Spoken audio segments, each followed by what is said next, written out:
Welcome to The Walk-In, a podcast where doors stay open and stories unfold one conversation at a time.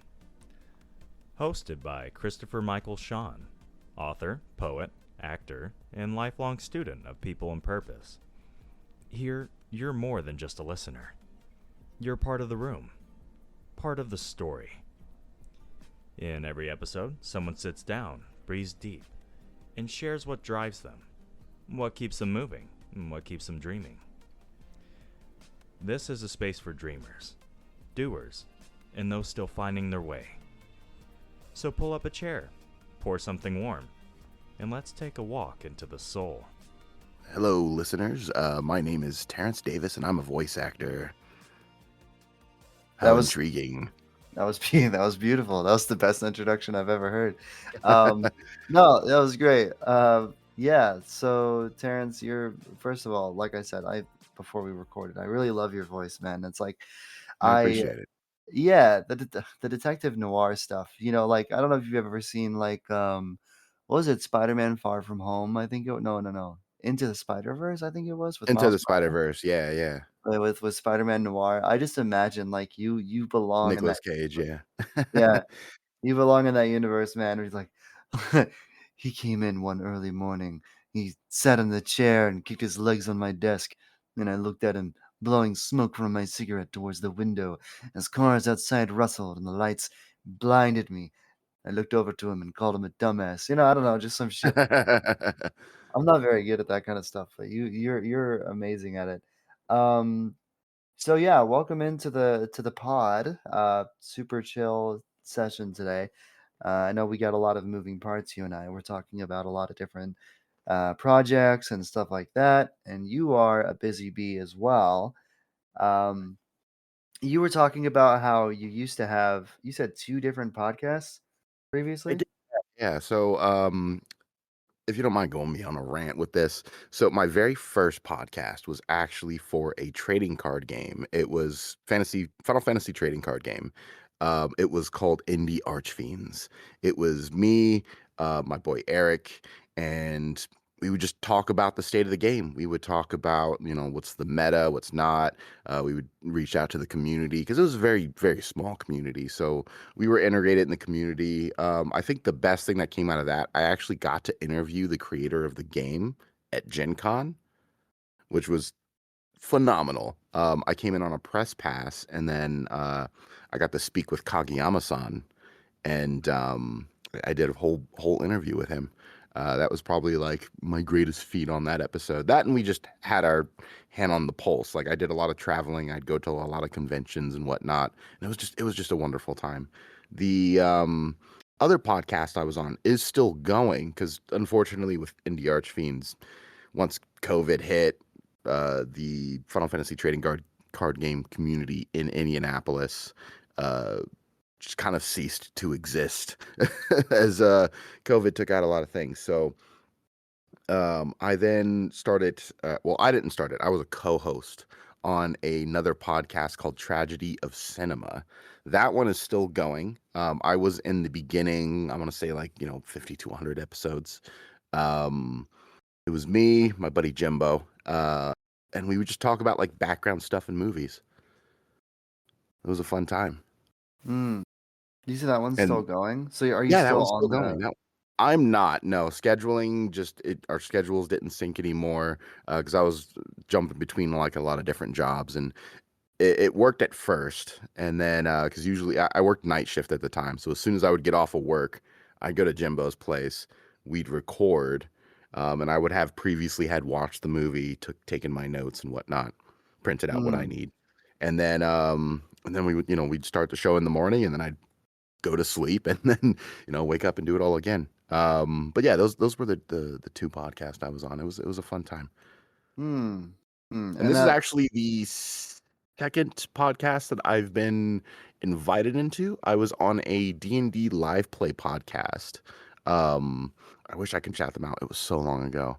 That was a really fun one. I came in as a guest character and I had a lot of fun.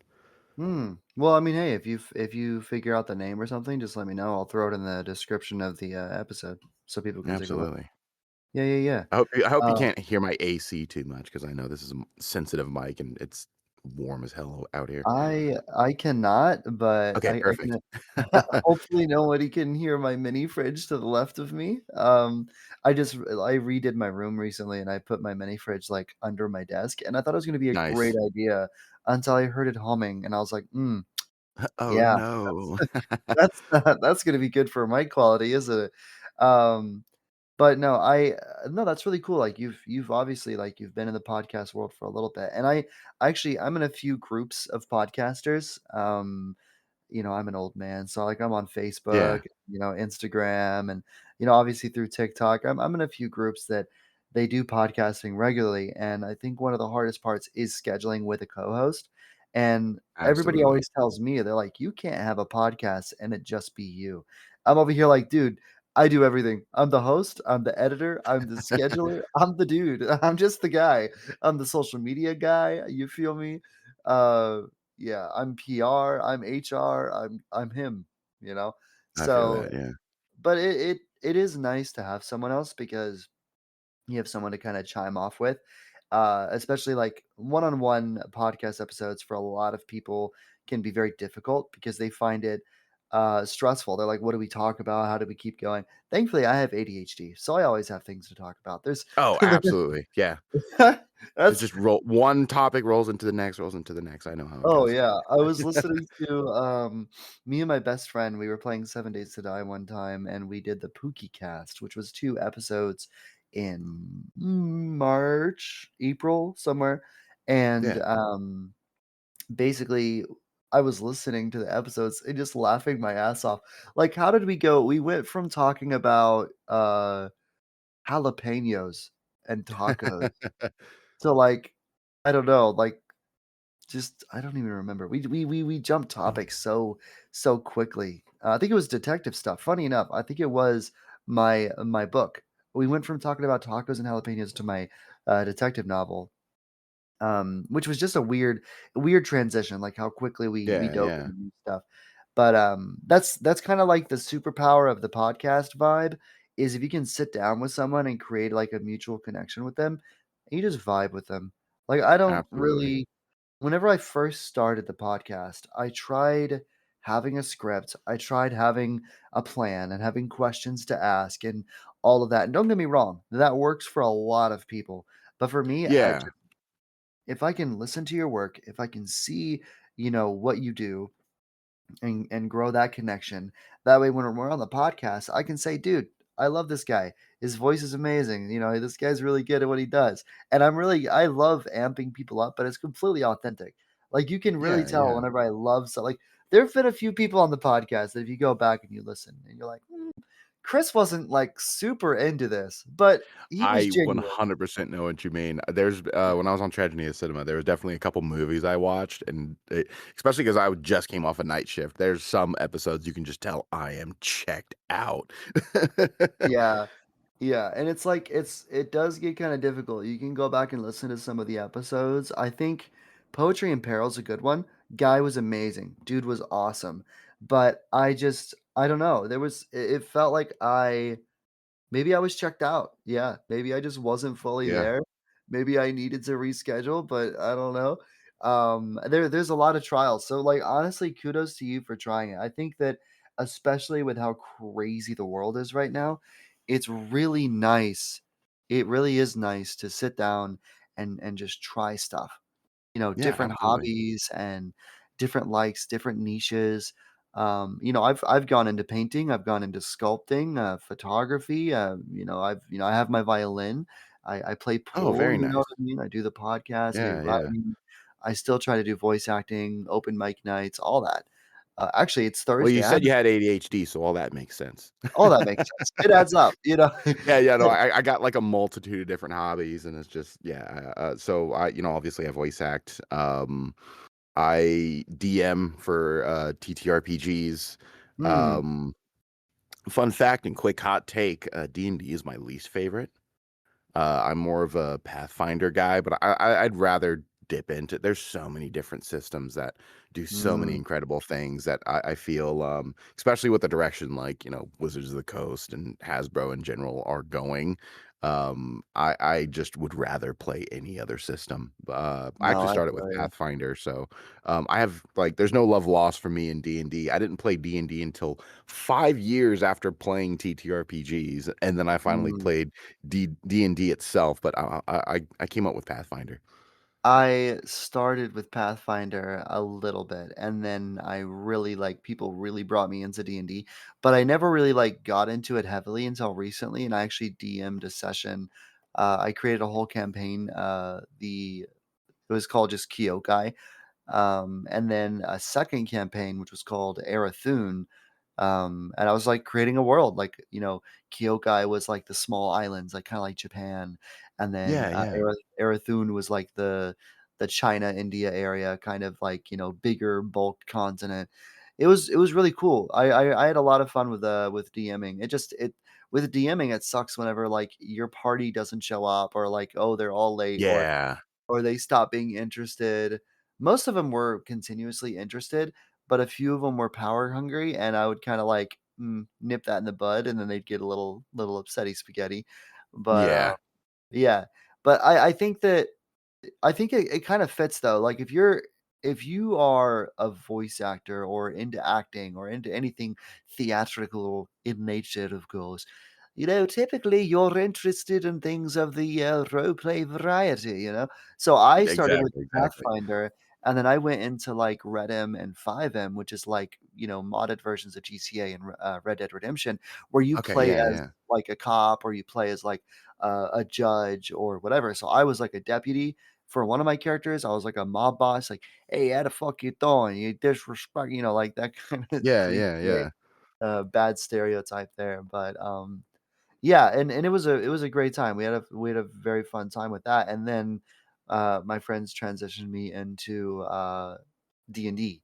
So because people really love my accents and my voices, um, at least they used to. I don't really invest a whole lot of time into them anymore, not as yeah, much as I should. That should hopefully be a goal of mine coming up in fall. I'm hoping to get into that. I've been messaging some, using my charisma points that I've gained from hosting a podcast. I've talked to enough strangers now. I feel like I've unlocked an achievement. So I'm like, I've messaged enough strangers and started enough conversations. I can message the co-owner of a local theater, and I did. And he nice. he was actually very interactive and stuff, so it was very nice. Nothing came of it, but that's the beauty of trying. Yeah, You absolutely. yeah, you lose every chance you don't take, so you might as well just throw yourself out there. What's the worst that could? Well, there's a lot of stuff that could happen, but yeah, what's the worst that could happen? So, As long as you can say you tried, right? That's what matters. yeah, yeah. But, yeah, my voice acting journey really started from that, and then it transitioned into my friends were like, "Dude, you have a great voice for a podcast, like, you should host one." And I was like, "Nah." For, like, 3 years, I was telling him no. And his name is John. He's from Ohio. He's a good friend of mine. Shout out to John. Because he told me every day, he's like, "Dude, you need to host a podcast." And then eventually I was like, "Alright. Okay, we'll start the walk-in." Well, really started with a notepad and a pen and Yeah, ideas for names, and then, I had people vote on what name to do, and the nice, walk-in won. So, yeah. nice, nice. But anyways, I know you said the podcasts you did kind of helped you with, getting into voice act. Yeah, so I guess I'll kind of go through my journey. It started really early, and it's probably like in high school, which feels like a lifetime. It was a lifetime ago. Back in high school, I was a lot more self conscious, right? And so I never really paid heed, but a lot of people were like, "Oh, you have such a good voice, and like you should do radio. You should do radio." At one point, I did look into what it takes to do radio, and I was like, "Oh, that involves college. I can't afford that," and then immediately dropped that. Right. um, and it wasn't until I did those podcasts, which was I want to say 6, maybe 7 years ago. And then I started DMing. And then after a while, like voice acting has always kind of been in the back of my mind, but I never wanted to be that guy who was just like, oh, everybody told me I had a good voice, so I should just jump right into it. I didn't want to be that asshole. So I took an improv class. I took an acting class. I practiced a bunch, and then eventually, like 2 years ago, it was like I bogged myself down with trying to figure out where to start, right? And then eventually I was like, oh, I was in a Discord group, and I was a mod on there, and it was just kind of like, everybody's just vibing, just do what we want. So I opened up a channel that was, hey, this is just a channel for people who are wanting to get into voice kind of stuff, to like just share their voice, right?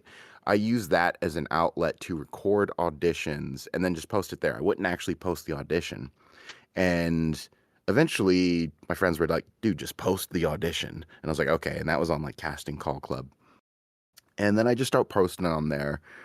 Still kind of no direction. It wasn't until I want to say about 6 months ago, maybe even longer at this point, I really started hitting the ground running with this. I finally built my booth.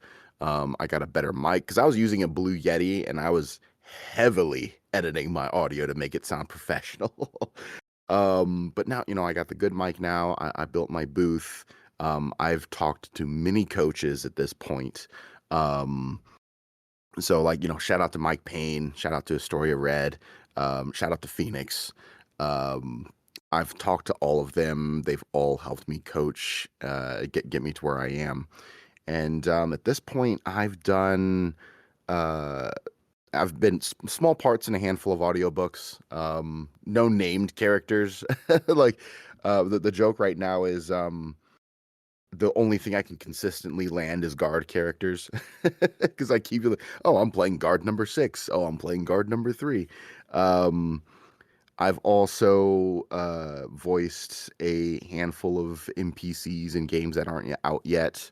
Um, my biggest projects right now is Trojan War, which the casting director is Phoenix on that one. I'm excited for that. I am. I'm gonna butcher the name because I always butcher his name. Um, but in that I play. Where is the? I have all my notes for everything. It's like scattered, right? It's just as much as my brain. So, yeah, you were telling me about all of the projects you've been a part of, which is fantastic. I've not been a part of anything. I've definitely been invited to some projects. I think the difficulty there is I've been invited to small projects and indie creators who kind of lose their own flame and they kind of just I completely understand that. yeah. So like I said, I've done 2 podcasts, but those weren't the only podcasts that I tried to, start. Um, ADHD, man, you know how it is. I've Oh had yeah. so many different creative ideas and projects that lost their flame before they even started. And then some of them even got, a little bit of traction, and then I just kind of like fell off. That's why I also like voice acting a lot because when in other creative endeavors, it always involved like somebody else, right? So I would be like, okay, let's go, let's go, let's go, and whoever else was involved would lose their spark very quickly, and I'm just like, okay, well, I was ready and you're not ready, so now I got to find somebody else or whatever. And Mhm. then with me and getting creatively into voice acting and kind of like tertiarily into writing because I don't know if you checked out my heist series on TikTok, but that was me just writing. But I was just like, I just need to do something that just relies on me, where I can be creative and not have to, rely on other people as well. Mhm. And so that's when I started voice acting. I started doing, my little, aside from the heist series, I started a little like how to D&D series. Mhm. That's very like tongue in cheek and very funny. It has a narrator like this. Yes, of Like, course. oh, so you want to play D&D? So you I want have a to lot of play fun with that. D&D? Of course you do. That sounds to me like Exactly. Stanley Parable. Yeah, it's very like Stanley Parable, David Attenborough, kind of like inspiration for sure. Yeah, it's like, well, so you thought that you were the shit, and it turns out you were wrong.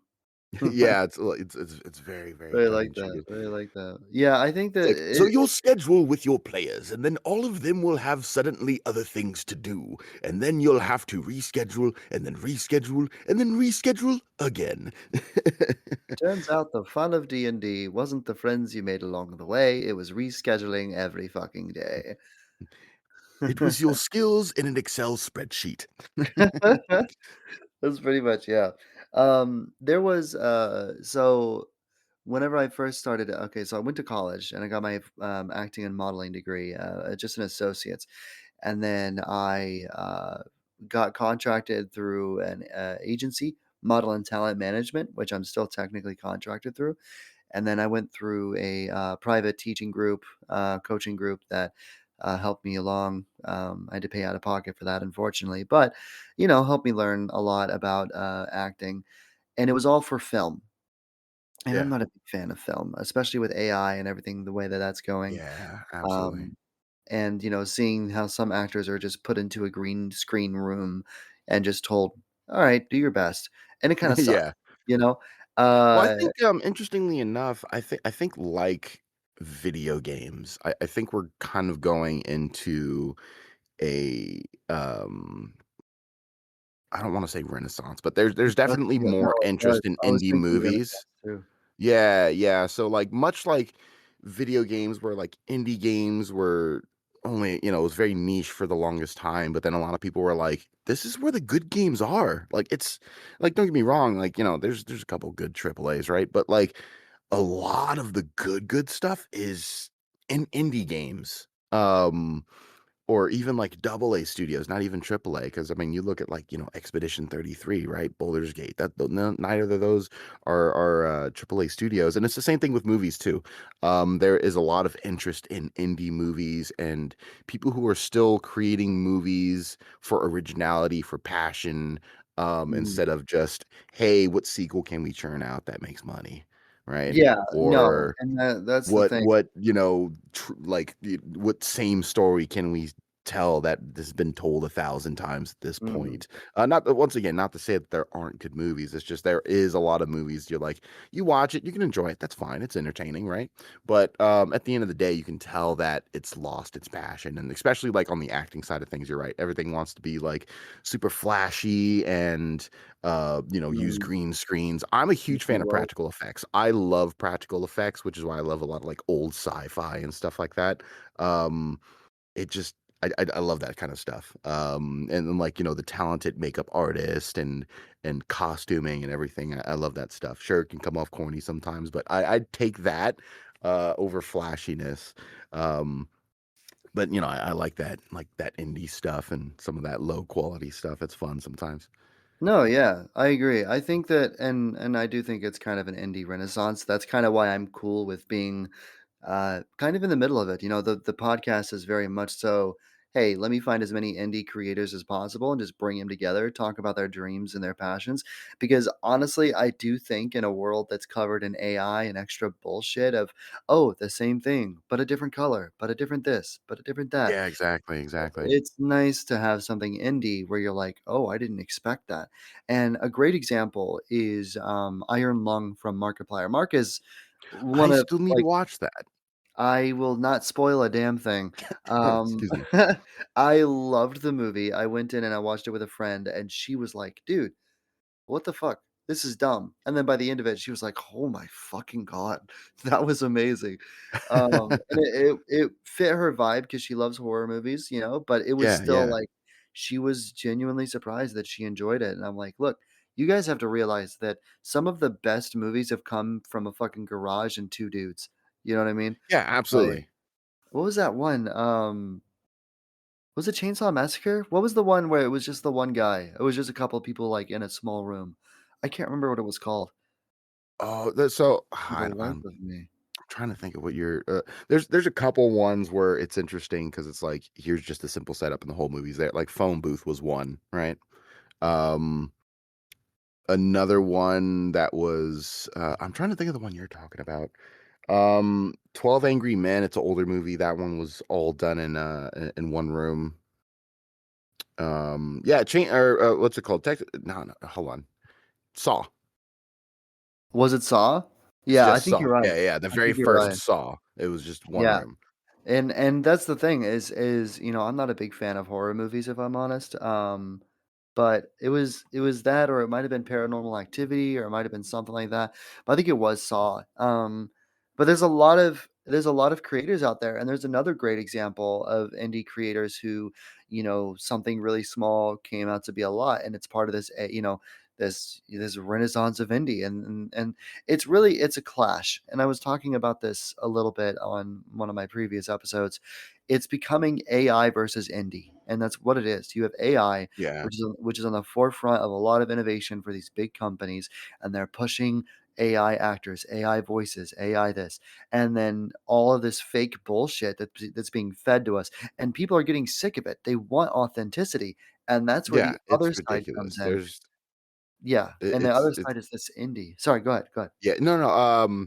Sorry, I was just like my mind was going to like a bunch of different places. Yeah, AI.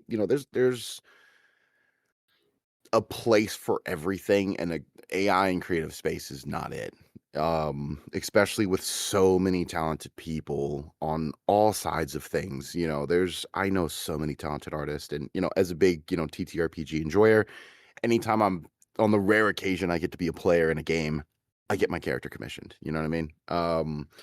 When it comes to voice acting, I always get annoyed when you hear, uh, it'll be just like slop content. Like, oh, here's a reading of a tweet that's funny, but they're using a robot voice. And I'm like, it would Mm, take you 10-15 seconds to read that yourself. Like, mhm. why do you need an AI voice to read that for you? Yeah, Or and I have get that. somebody else read it for you, right?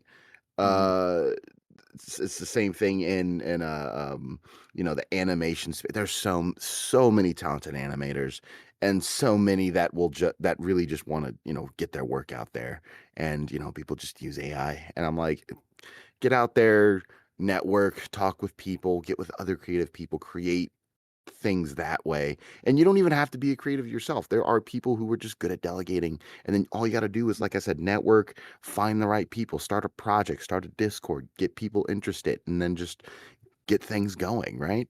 Yeah, I and That's how the good stuff gets started.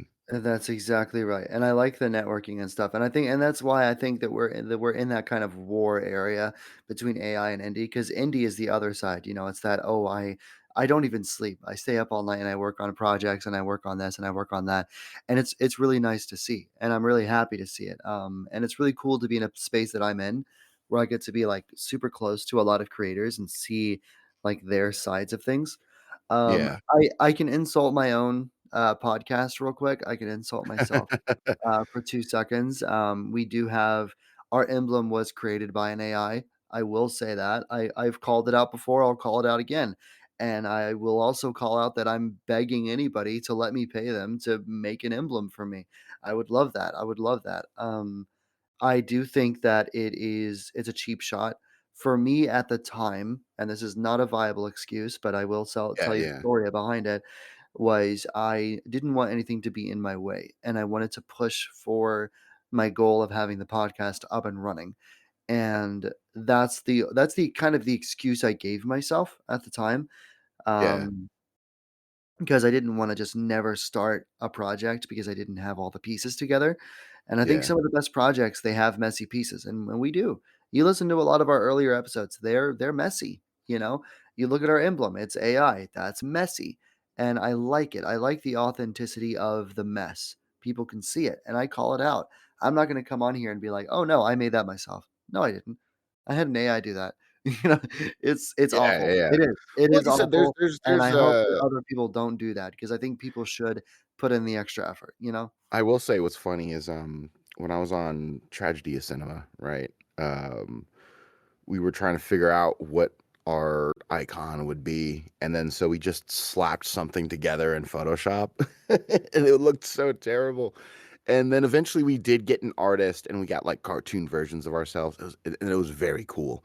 Indie Archfiends was something I photoshopped, I just slapped together in like seconds. I was just like, crap, what do I do? So I took like the Final Fantasy crystal, and then I put uh IA, indie archfiends, and I was like, this will have to just ride out until we can find an artist to give us an actual emblem. And then we found an Mm, artist, and we got like a actual like emblem, and it was very, very cool. Um, that is mm. probably the saddest thing that I had to drop was that podcast. I loved that podcast. I loved that community. There's so many awesome people. Uh, yeah, no, it was a good time, but Yeah, I think that whenever you have a passion project, even if like you're not like I miss going into 5M and Reddit. I miss being invested in that. I miss the community behind it. I do. And I think that there is that tragedy there where you're like, man, I used to be a part of something great and I miss it, you know? yeah, Um, but, I think at the same time, it pushes you for whatever's next for you. You'll value the next thing even more. And this is something that I don't know if I talked about it with you or Maddox before in a previous episode, but the brain, like I'm going to college for psychology, and the brain can only really have about 150 relationships. Like, obviously, yeah. the I've heard science is I've a little heard bit that. more Yeah. complicated, but 150. And so I'm thinking to myself, I'm scheduling this anniversary episode right now. Not to date I just dated the episode, but I'm scheduling the podcast episode is going to come out like 2 weeks What are before you this talking episode. about? We Okay. are actually recording on the day that it's uploaded. What are you talking about? Everything. It's fine. No, but so this the in the podcast anniversary episode, I was thinking like I'm gonna have like 50 people potentially either join or have their voice added to that episode. And I'm Yeah, thinking like 50 people in 1 year. And next year I'll be probably 100 if it's consistent. So 2 years from now, I'll be at that 150, which is I won't know everybody as closely because I also have personal friendships. I also have personal connections. You exactly. feel Yeah. me? So I'm like, man, there's going to come a point where I've had enough conversations that I'm not connected to my people anymore. And it's like a psychological thing. It's not something like, oh, he's not trying hard enough. And it reminded me of Markiplier, which is like someone I look up to a lot. Yeah. Um, he's He's a a cool big dude. inspiration. Yeah, he's a big inspiration for a lot of how I do things, and including the podcast. He mentioned in one of his follower video, like whenever he got enough followers, I think it was like 10 million or something like that. He mentioned how like he was watching a video of everybody thanking him, everybody saying "We love you, Mark," all that, and he started crying because he realized like as he's getting bigger, he's becoming less connected with his audience because his audience got Yeah. huge, you know. Yeah. And I real like I'm not listen. I have 34 subscribers on Spotify. I'm nowhere near 10 million. And the goal isn't 10 million. The goal is to inspire people. If I inspire one person, which I've already had a few good stories, then I count the podcast as successful. But if someday, by some weird, strange miracle, the podcast kicks off and truly becomes something huge, I fear the day where I don't remember people because that's really where I excel as an individual is my connection with people. I'm really charismatic and really good at caring about people and hearing them and being there with them. And the reason is because whenever I was younger, I never had that. So obviously, as an adult, that's my goal. I want to give other people what I never had and kind of honor my younger self, which I think a lot of people, that's their goal. You want to honor your younger self. And, Yeah. Yeah. yeah, and I think that goes into voice acting as well because you create this character, people fall in love with it. They might even have like a kind of a parasocial relationship with you, but you're not connected with them. Even if you try your best as a voice actor, like your eventual is to be well known and to be popular or even to be, big. And you're not going to have that one-on-one connection. And I feel like that, well, not you specifically. I just mean in Yeah, yeah. general. Actually, funny enough, for me in voice acting, it's or even like creating content, right? Like, oh, obviously, I want people to interact with it, but when in all the different creative endeavors, there are some creative endeavors where I'm meant to create this thing, entertain people, engage with people, and whatnot. And I like voice acting, because I don't have to engage as much. Like I just want to be the voice that of your favorite character, right? Or your favorite book. Um Yeah, yeah. and not have to think about like the person behind the voice. I just want people to hear my voice and then be like, "Oh, that's that character." Or like if I'm doing one of my villainous voices, be like, "Oh yeah, I know that voice," right? Mhm. Um but not necessarily like I'm not in need of connection. So I like I'm kind of like on the opposite. I kind of like the disconnect of and not to say that like there won't be connections, as I go through this journey as a voice actor. Um, but I do like because I'm a voice actor, unless I get to a level of heights that is crazy. No one's gonna know my face, right? I'm just gonna be their favorite NPC, right? Or their favorite character in a game. Mm. And then maybe they might look up who voiced it and then like see my face and be like, oh, well, that's not the face I imagine. He's much um, handsomer than I expected, my goodness. that beard. Oh my. Let me ruffle and truffle your beard, my good man. But No. uh yeah, I like the ability to have that disconnect where like when I'm making more like content creation, I am looking for that engagement. So in my like my tongue-in-cheek D&D videos, I've actually uploaded those to one of my new YouTube channels, Dungeons and Devil's Advocate, plugging myself shamelessly. Uh Shameless plug, shameless plug. I'm We always shamelessly plug.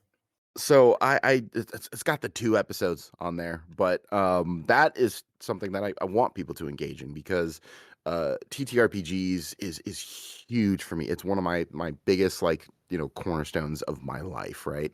And Mhm. so I want to engage people with that. I want to talk about TTRPGs. It's a big passion of mine. It's a hobby. And you can always learn something new, right? I can either learn something new as a DM or learn something new as a player or, just have fun in that familiarity of my content and be like with my 2 episodes, like I said, very tongue in cheek. The first one's just how to get into D&D and the other one is how to be a good DM.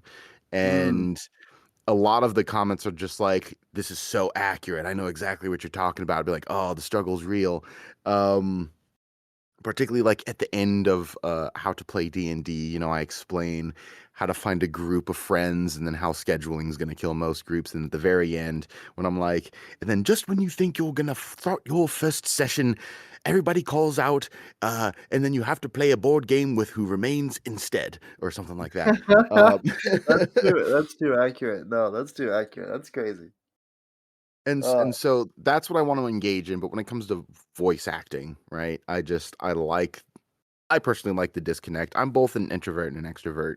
I'm weird. There's a new name for it. I don't remember what it is, but like I thrive when I'm talking. It's the ADHD in me. I can thrive when I'm talking about something I'm extremely passionate with, but at the same time, I want my space. no, But yeah, when it comes to like yeah. one-on-one interactions, that's where like my extrovert shines. Like I Mhm. love like this right here. I love interacting with people on a small scale, but with, like the moment I'm in a Discord with like 10 other people, I'm quiet as a mouse. Like I'm like, there's nowhere for me to insert, and I don't want to interrupt. Right, yeah, and I couldn't imagine, like, being out on stage and, like, answering questions, like how Mark, Bob, and Wade, they'll do that, like, they'll go out and, like, Yeah, do yeah, and I'm like, I could not imagine having a huge audience of people that all love me and wanna talk to me, like, I can feel you on that one. I do like the connection, I like how, if there's a comment on a video or a episode, I can go and I can respond to it, and I can be yeah, connected. exactly. My and I guess my fear is I don't want anybody to feel like they're not being heard or listened to.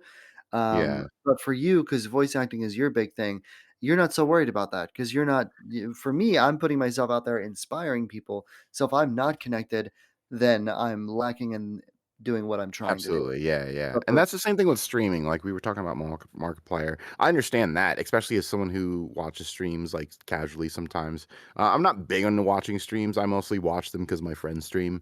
But then I'll be playing a game and it's like, oh, if you want these cool items, you got to watch a stream. I'm like, okay, cool. I'm not huge on big streams. Like I respect the personalities, and of course, there's the big streamers. One of my big stream favorites is Josh Strife Hayes. He talks about MMORPGs and like retro games. Um, it's from the UK. Just amazingly intelligent gentleman. I like how he interacts with his community, and he does his best to interact with the community. And I think he does a really good job over some of like a lot of others. But like as you were saying, once you get to like a certain size, you just there's gonna be a disconnect, right? There's no way you can interact with everybody who wants to be interacted with. And my favorite streams are just those streams with like maybe it's got like 100 people at most, right? But you know the because it's so few people, and you know the chat isn't just an endless stream that's constantly moving. You're able to actually interact with them, chat with them, talk with them.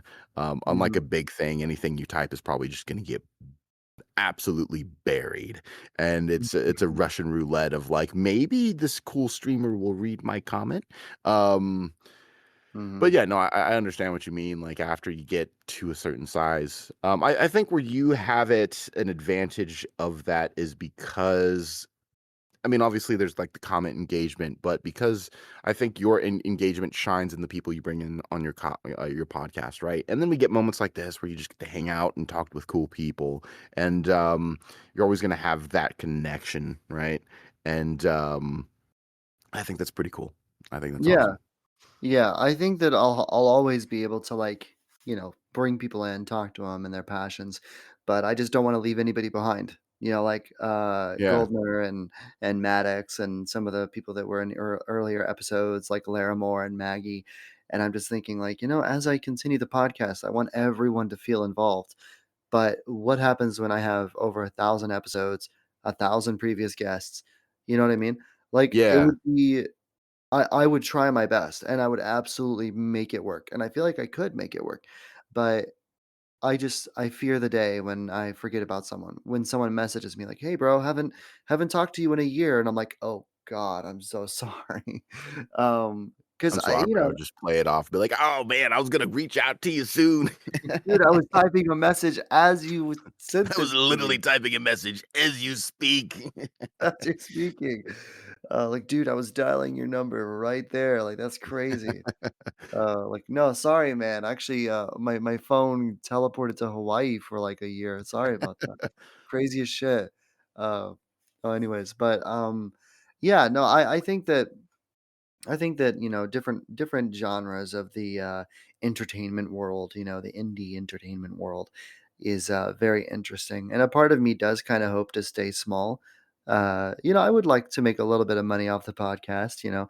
I can send, Ziello and Michael some money since they they voice our intros and outros. I can send, Dina some money since she's gonna be doing our, intros and outros, and, That's who I uh forgot to shout out. And shout out to Anthony Zilio. He's coached me as well. He's an amazing dude. Oh, yeah, Anthony's amazing. I've talked about him on the pod before. He's great. It's He nice to hear is that you've worked through his such coaching. a wonderful person to interact with. He's Oh, so yeah. cool and down to earth. And he's an incredible voice actor. Oh, yeah. Incredible voice actor, and I'm honored to have And him he's a do great our coach. outros, Yeah. and he's a great coach. I've talked to him about coaching me, possibly, hopefully, sometime in the future. I just need time, uh, which we never have enough of that, There's not Oh, enough for hours in sure. the day. Yeah. I feel Yeah, like every weekend just disappears, and I'm like, "Oh, I'm gonna," because you know, there's a lot of things I like to do, but I'm also just trying so hard to make this work, and so a lot of my weekends, especially as of late, have purely gone towards recording, doing auditions and whatnot. And I have a friend I talk to with every morning, my boy Devonte. Shout out to Devonte. We talk about anime and games, and then like I've really been I haven't brought anything new to the table for like the past 3 weeks. He's like, hey, what'd you watch this weekend? What can we talk about? I'm like, bro, I was in the booth all weekend. I was just doing auditions and recording for projects. I'm like, I want to watch anime, but I just don't have the time. I need more time. If only mm, there was more time in the day. mhm. Um, Yeah, especially whenever you work too, you've got the job, Yeah. you've got the dreams, some of us are going to university and you've got all of this swamping you. And I can tell you this right now, this is my mentality on being a creative, you know. If you're a creator, if you're a dreamer, if you're somebody who is trying your best to make it in this world, you're gonna be exhausted. You're going to be absolutely exhausted, but you're gonna be Oh, yeah. fulfilled. You're gonna be fulfilled. I'm And I no think stranger to that exhaustion. I used to be in the military. oh yeah? Yeah. Yeah, that's N nice. so I spent 6 years in the Navy. I was a Navy Mm. Seabee. I did construction. I knew I didn't smell any crayons on you, so you weren't a Marine. My dad was in the Army for 23 years, my mom was in for 4. On my father's side, we served all the way down, Revolutionary War, both World Wars, Vietnam War, every war there was to war, and all the way back to the year 800 in Germany. So, That's crazy.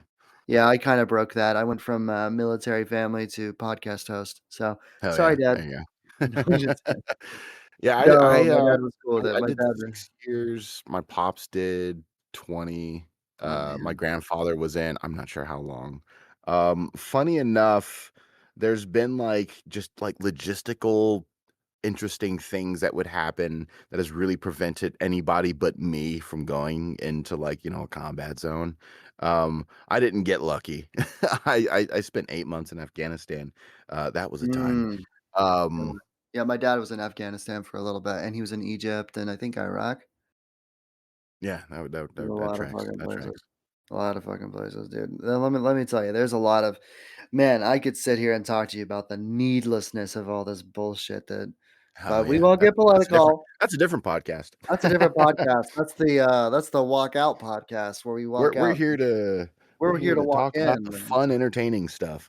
Yeah. Oh, man, we're gonna stay distracted from the chaos of the world, but, yeah, my dad loved military service, he was in the Army for a while, and, he still talks to his old Army buddies, and he just whenever he found out that I was trying to join, the Marines I know. Actually, I wanted to be Navy first. I wanted to be Navy, and he was like, "If you join the Navy," he was like, "I'm disowning you as a son." I was like, "Okay." You know what I tell okay, so I have there's I'll interact with, some young folks sometimes, whether it be like, friends, younger siblings, or, some of my older friends, like their kids. Um, or just like, young folks at work who are like, oh, I'm thinking of joining the military. Um, I tell everybody the same thing. Score high on your ASVAB and go to the Air Force, man. There's a reason we make fun of them. There is a reason we make fun of them, and that's Oh, yeah, because they there's have all the advantages good in every stuff. holiday. Yeah. Quick funny story if you don't mind. Yeah, go ahead. So, boot camp, I'm in a giant compartment with 99 other people. After boot camp, I go to A school. That's where you learn your job. Now I'm in a barracks room with 3 other people on bunk beds. And then I finally go to my first duty station, which I got, lucky on my draw. So I was on a shore duty, and I spent 2 years in Atsugi, Japan, working at a public works department. And I was finally happy with my box. I lived in a tiny little box of a barracks room that just had, it had the because in Japan the washroom and the toilet room are separate things. So we had the washroom, we had the toilet room, and then we had a sink and a microwave. And then there's the 2 doors that went to my barracks, and then my roommates, my room, and then my roommate's room. I was happy with my little box. And then I made an Air Force friend. And then we were the same rank, E2, just fresh out of everything. I go to his barracks room. He has a full-blown apartment, a kitchen. They trust them to have a kitchen. They only trust us to have a microwave and maybe a toaster. You got to come out of pocket for a toaster. Maybe But a toaster. he had a full-blown apartment. And I'm like, oh my god, I was happy with my box, but like you have a whole apartment, man. And you're the same rank as me. You have to be a higher rank or get married if you want to have that type of living in any other branch. Yeah, I'm telling you right now, Um guys, don't get married, okay? I had a bad experience. I'm just kidding, I'm kidding, I'm kidding. no, you're all hey, it happens. It happens, man. Um Luckily I've been with my significant other since 2011. Well, we've been married since 2011. I've been with them since 2008. It's been fantastic. Mm. I thought you were like 27, bro. I'm gonna be Oh honest my with you. gosh, no, I'm a The geezer, more bro. you talk, the more I realize. Yeah. I'm I like, he said young folk, and I just knew. You said young folk, and I was like, oh, okay. So he, I won't name drop the actual number, but I'm in my late 30s. oh, okay. And my birthday's actually in a couple days. Yeah, and it's Oh, in 3 days. And oh, I well, get a little happy early older, and birthday. I'm so close to 40. It's crazy. Mm. A happy early birthday, my friend. That's awesome. Thank you, thank you. Yeah, I'm 27, so I'm inching closer and closer to 30. And I'm just, just living the dream, man. Just living the dream. Well, hey, I'm uh, glad you're pursuing your dreams early on. Like I wish I would have. It didn't take until like my mid 30s. I was like, what the fuck am I doing, man? Um, One of my favorite stories, bro. One of my favorite stories is Colonel Sanders. He didn't start his business until he was like 80 years old. you know so there is no time limit. There is no time limit to start chasing your dreams. You guys just have to get out there and do it. You feel me? Anybody yeah, out there, if you absolutely, have a absolutely. dream, don't let age be a manipulator. Don't let time. Your brain, and I'm saying this as somebody who's studying psychology, your brain loves comfort. It will do anything to stay comfortable.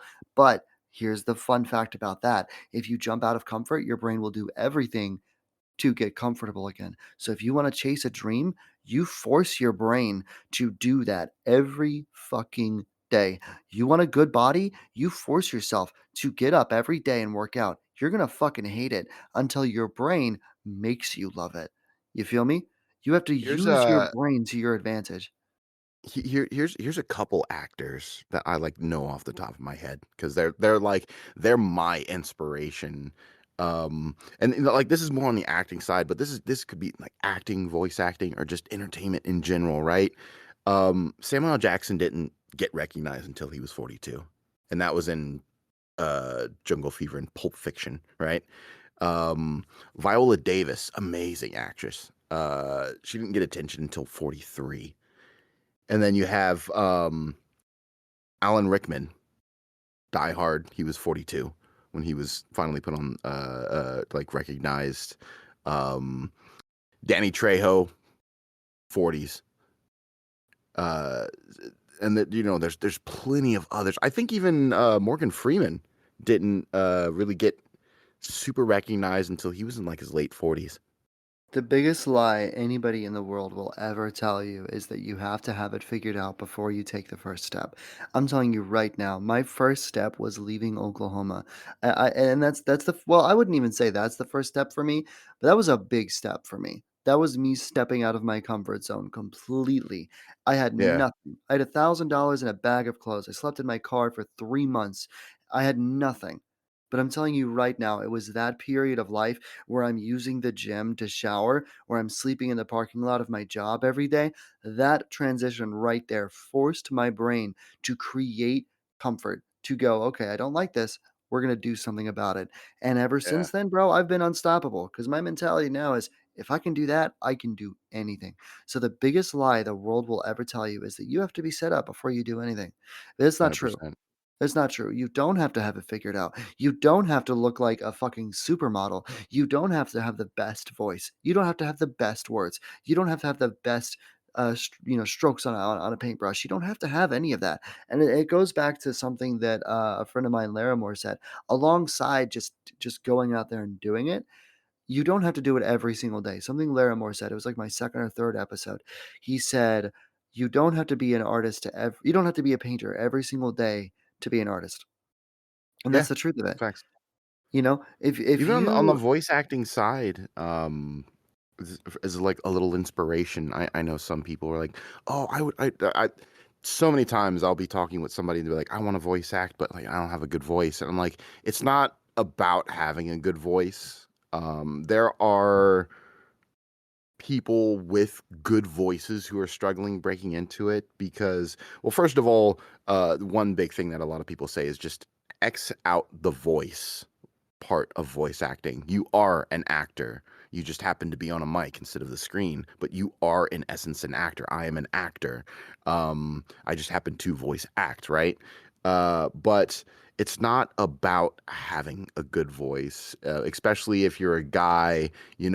Every guy that wants to be, oh, I have to have that deep baritone voice. I'm like, no, you don't have to have the silky smooth baritone voice. Just you bring to the table what nobody else can, and that's you bring your own voice to the table. And I had Mm, to I had to come to terms with that as well.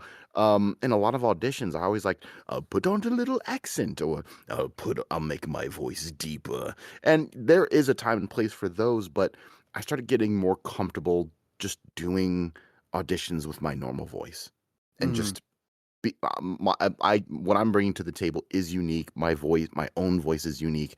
I don't have to put on an accent. Um, Yeah. I just No, be yeah, exactly.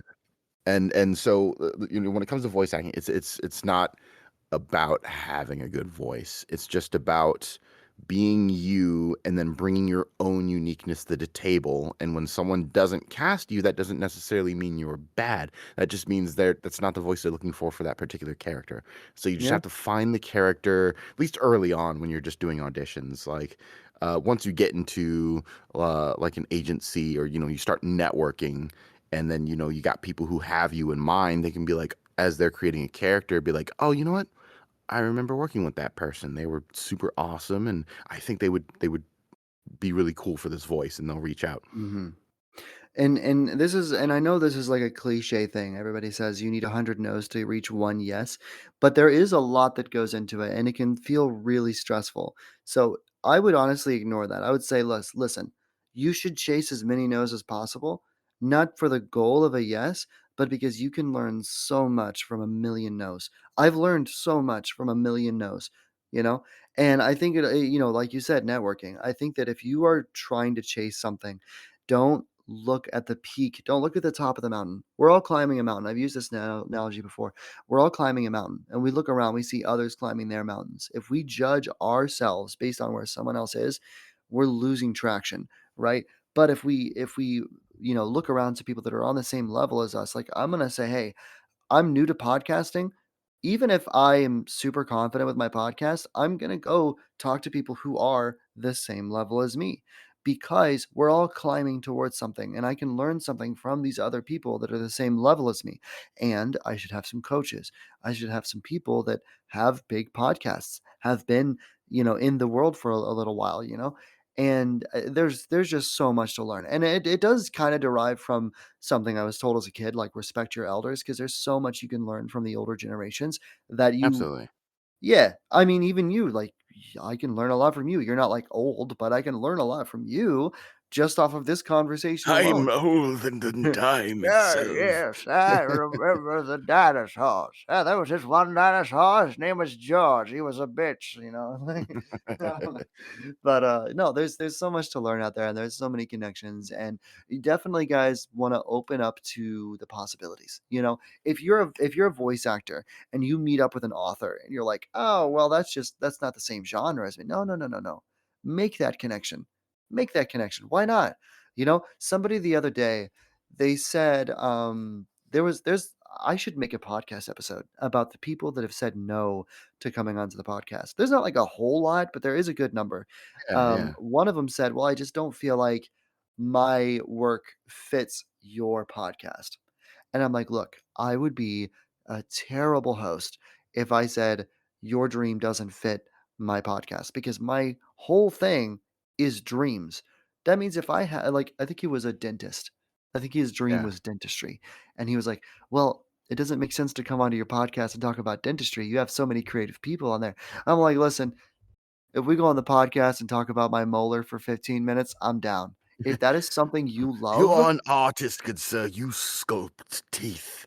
you sculpt teeth. It's not just about being an artist. It's about having a dream and chasing it. If your dream is to be a police Absolutely. officer, a firefighter, in the military, whatever it is, dude, let's talk about it. Because once it's out there in the universe, oh, it gets stronger, and you're bringing it outside of just your subconscious, and you're putting it into your conscious and into the world. And there's so much power in that, because once you bring it into the world, there's an old analogy somebody told me once. They said, I don't know if it's an analogy. They told me that whenever you have an idea, if you don't act on that idea actually like transports to someone else. It moves to the next mind until someone snags it, and that might be Yeah, a yeah. little bit spiritual or whatever, but Manifesting. manifesting. So you just have to manifest it. If you have an idea, if you have an inspiration, don't go, oh, well, I don't have the money. Oh, I don't have the time. Don't get me wrong. Real constraints. But don't think big, think small. Think Saw. Think those small, tiny indie authors that started with nothing. Yeah. Started with nothing. And Markiplier is a good example in one respect. He has a fuck ton of money. That's how Iron Lung, you know, I'm not saying let me reiterate before I lose all of my reputation in one go. He had a good startup financially with the movie specifically. But with his career, he did not. He started in, I'm pretty sure, in his living room or his garage, playing Amnesia with Tiny Box Tim.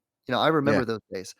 And everyone needs their Tiny Box Tim moment. Everybody needs their tiny in your apartment, weird angle on your camera, making dumb jokes. Everybody needs that. Everybody needs their beginner moment. Life Church started in a garage with a guy talking to his friends about God. The greatest, and now Life Church is one of the most prominent churches in the world. I'm not being religious, but that's just one thing there.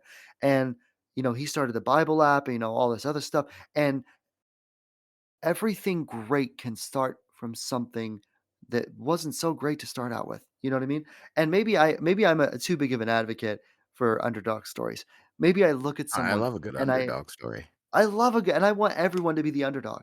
And I think that in a world that is so loud, you see magazines with supermodels, you see perfect this, perfect that, perfect this. I love the blemishes. I love the Yeah. blemishes. You know what I mean? There needs to be a little bit of authenticity in the world. And you listening now, and you as a guest, you are that authenticity. I'm telling you right now, I love your voice, Terrence. I do. I appreciate Wonderful it. voice. If you Yes. wanna hear something It's, funny, if we can go on, like, a funny, like, little side thing. So, like, yeah. my Listen, I'll dream keep role, going. right? Keep going.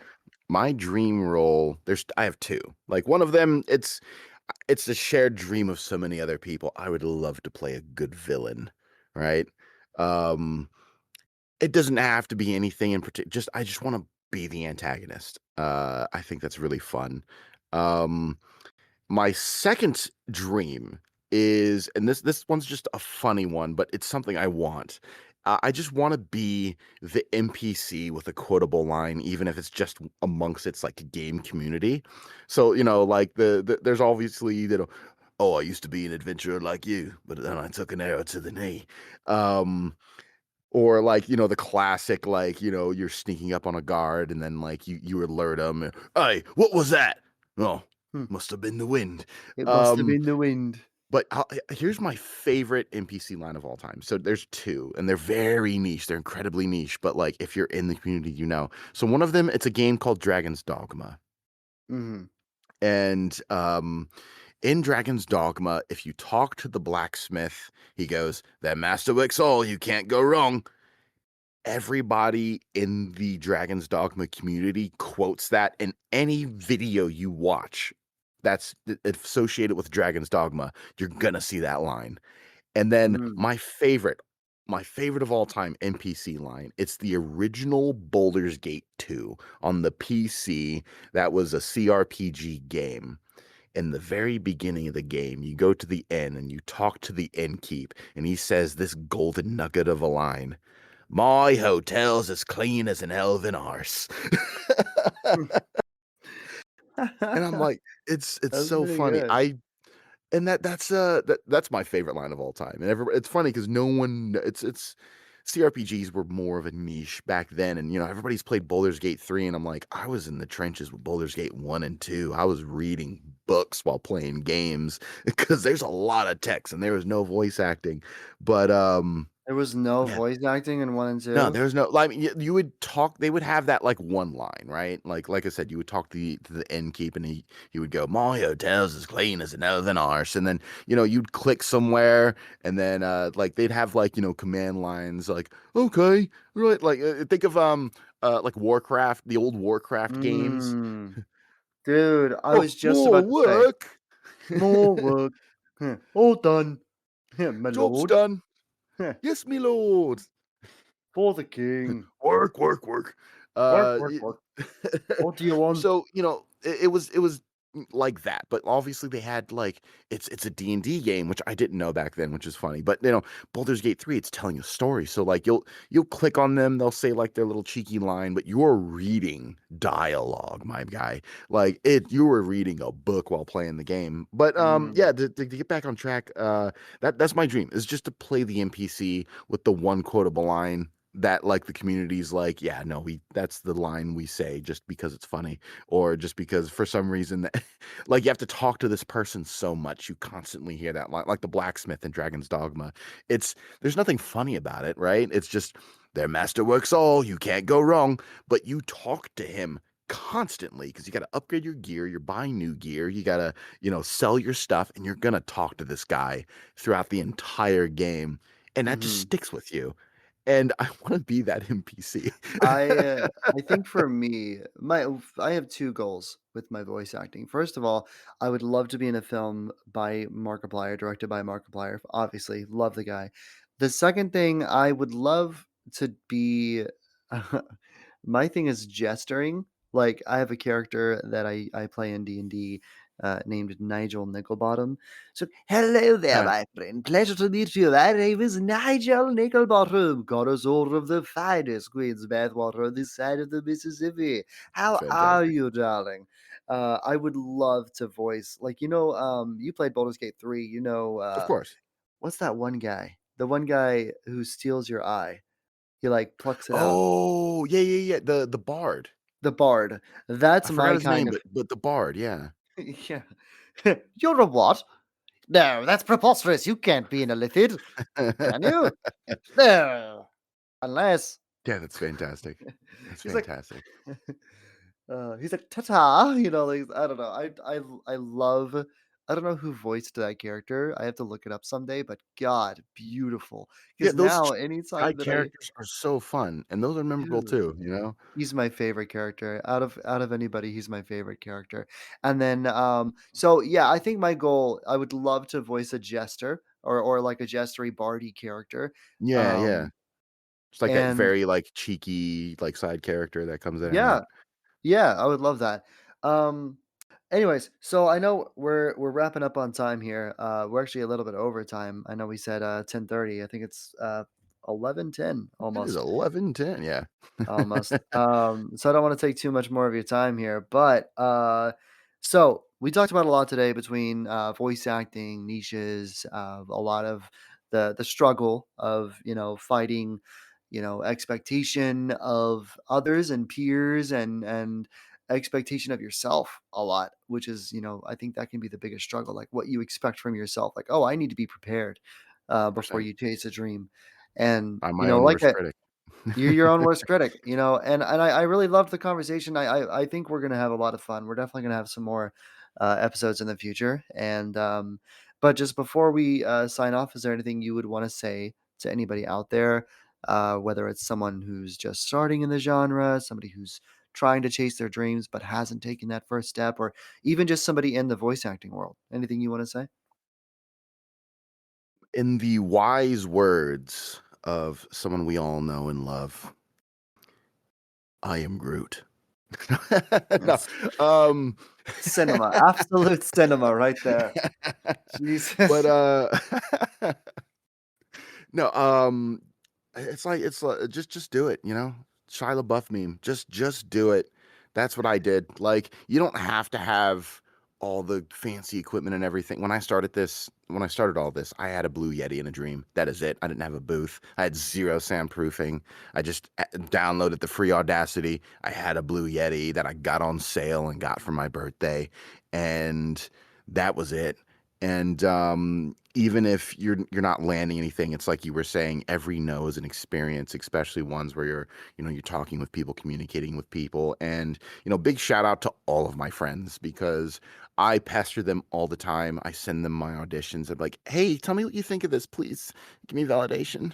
But No, I've grown a lot. I've grown a lot from that. I I crave the criticism now. I'm out of that awkward phase. But as far as, everybody else goes, just do it. Just get in there. You're gonna be uncomfortable. Get uncomfortable. A lot of people say that. A lot of coaches will say that too.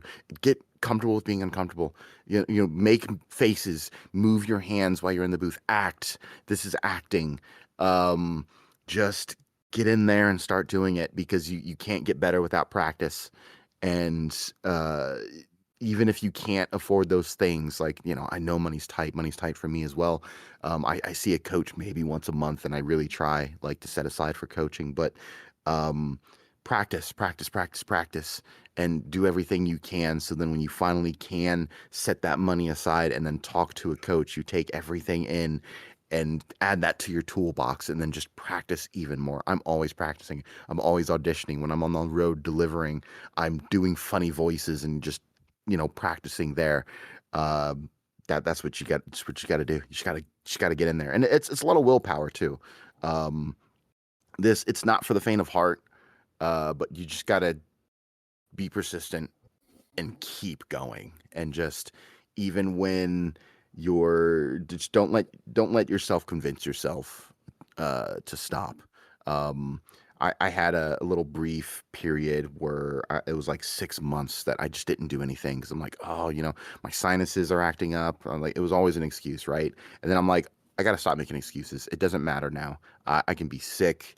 I can have something to do. I'm always in the booth. Even if I have no goal, I just go in the booth and practice. I'll just hit record. I'll do monster voices. I'll do something, but just do it. Just do it, or else you'll regret that you never did. Hey there, this is friend of the show, Anthony Ziello, and I just wanted to say thanks for stepping into the walk-in today. If this episode spoke to you, go ahead and follow the show, and catch us every Monday at 2 p.m. Eastern. You can find the walk-in on Apple Podcasts, iHeartRadio, YouTube Podcasts, pretty much anywhere you listen. And if you want to hang with our community, come join the Discord. We'd love to have you there. A huge shout out to the Podmatch community for having us with them. Their support for Dreamers is unmatched. Until next time, take a breath, stay inspired, and as always, we'll walk together again next week.